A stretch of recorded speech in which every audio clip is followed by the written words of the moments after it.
Market లో invest చేసి మీ డబ్బులు డబుల్ చేసుకోవాలనుకుంటున్నారా? సుందరరామిరెడ్డి గారి సెమినార్ కి అటెండ్ అవ్వండి. నమస్తే, వెల్కమ్ టు సుమన్ టీవీ. నేను మీ సాయి భైరి. గత వారం రోజులుగా బంగారం ధరలు ఊహించని స్థాయిలో తగ్గుదల కనిపిస్తుంది. అసలు ఎందుకు ఇంత భారీగా తగ్గుతున్నాయి? రాబోయే రోజుల్లో కూడా తగ్గుతాయా లేక పెరుగుతాయా?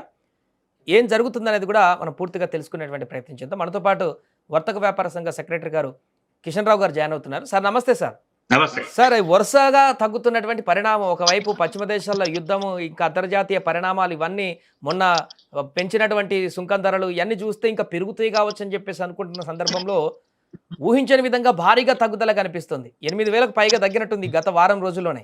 ఎందుకు సార్ ఇంత భారీ తగ్గుదల? ఇది మన దగ్గర బంగారం నిల్వలు ఎక్కువ ఉన్నాయి. కన్జ్యూమర్ దగ్గర ఇప్పుడు ఎవరికైతే మన ప్రధానమంత్రి ఇప్పుడు ఒక ఏడాది వరకు మీరు కొంచెం డిఫర్ చేయండి, కొనకండి అని అన్నాడో, దానివల్ల మన ఇండియాలో స్టాక్స్ అన్నీ అలాగే ఉన్నాయి. మనం బయట నుంచి ఇంపోర్ట్ చేసుకోకున్నా కానీ, ఫారెన్ ఎక్స్చేంజ్ ఖర్చు చేయకున్నా కానీ మన దగ్గర ఉన్న నిల్వలు ఇంకా 2-3 నెలల వరకు కూడా ఇదే పరిస్థితి ఉంటుంది. కాకపోతే మళ్ళా వారం రోజుల్లో పెళ్లి సీజన్ స్టార్ట్ అవుతుంది కాబట్టి కొద్దిగా ఏమైనా పెరిగితే ఒక 1,000-2,000 పెరగొచ్చేమో, కానీ మీకు ఇదే 1,50,000 అరౌండ్గానే మీకు అవైలబుల్గా ఉంటుంది అనమాట. అంటే 1 లాక్ కంటే కూడా తక్కువ వెళ్ళేటువంటి అవకాశాన్ని ఏమన్నా చూడొచ్చు అంటారా సార్ భవిష్యత్తులో? అంటే ఇప్పుడు ఎవరైతే వర్తకుల దగ్గర బంగారం ఉంటుందో వాళ్ళు ఎక్కడి నుంచో వేరే వాళ్ళ దగ్గరికి వెళ్ళి తెస్తారు. వాళ్ళకు డబ్బులు ఇవ్వాల్సి ఉంటుంది కాబట్టి కొంచెం తక్కువకైనా అమ్మేయాల్సి వస్తుంది. కాబట్టి ఈ బంగారం వస్తువులు కానీ, ముడి బంగారం కానీ కొంచెం తగ్గుముఖం ఉండడానికి ఛాన్సెస్ ఉన్నాయి. సో ఇప్పుడు వెండి కూడా అదే దారిలో పయనిస్తుందంటారా, లేకుంటే వెండికి ఏమైనా ప్రత్యేకమైన స్థానం ఉందా? ఎందుకంటే సోలార్లో, అదేవిధంగా ఎలక్ట్రానిక్ వెహికల్స్లో వాటికి సంబంధించిన పార్ట్స్ వాడుతున్నారు. భవిష్యత్తులో అంతా వెండిదే అంటూ కూడా గతంలో ఒక టాక్ వచ్చింది. బట్ అది కూడా తగ్గుదల కనిపిస్తూనే ఉంది. దాని పరిస్థితి ఏంటంటారు సార్? ఇండస్ట్రీస్ కావాల్సింది కాబట్టి తగ్గడానికి అవకాశం లేదు, కానీ తగ్గుతుంది. ఎందుకంటే ఈ ఇంటర్నేషనల్గా ఇండియాలో వాళ్ళు అనుకున్న దానికంటే ఎక్కువ సిల్వర్ ఉంది. దానివల్ల కూడా ఇప్పుడు మనం ఎక్కడి నుంచి కొనాల్సిన అవసరం లేదు. సుంకాలు కట్టి ఫారెన్ ఎక్స్చేంజ్ ఇచ్చి మనం వెండి బంగారం కొనాల్సిన అవసరం లేదు. కాబట్టి వెండి తగ్గుముఖంలో ఉంది. అంటే ఫ్యూచర్లో అయితే పెరిగే అవకాశం ఉందంటారా సార్? అంటే ఎప్పటి నుంచి ఎక్స్పెక్ట్ చేయొచ్చు ఇది నెక్స్ట్ ఇయర్? అంటే ఇన్వెస్టర్లకు ఒక 1-2 నెలల్లో మాత్రం మళ్ళీ విపరీతంగా పెరుగుతాయి. ఓన్లీ సిల్వర్ ఒకటే అంటారా, లేకుంటే గోల్డ్ కూడా మళ్ళీ అదే బాటలోకి వెళ్తుందంటారా? రెండు, గోల్డ్ కూడా అదే బాటలో ఉంటుంది. ఎంత తగ్గిందో 10,000 నుంచి 15,000 రూపాయలు మళ్ళీ పెరిగే ఛాన్స్ ఉంటుంది. అంటే లాస్ట్ గరిష్టంగా మనం ఎంతో చూడొచ్చు సార్ ఈ సంవత్సరంలో 2026లో? ఎందుకంటే అంతకుముందు మాట్లాడుకున్నాం, డిసెంబర్లో భారీగా పెరిగినప్పుడు 2026లో ఖచ్చితంగా 2 లక్షల మార్కును తాకుతుంది అని చెప్పేసి అన్నారు చాలామంది. ఆ అవకాశాన్ని ఏమన్నా చూడొచ్చు అంటారా ఈ ఇయర్ ఎండ్ వరకు?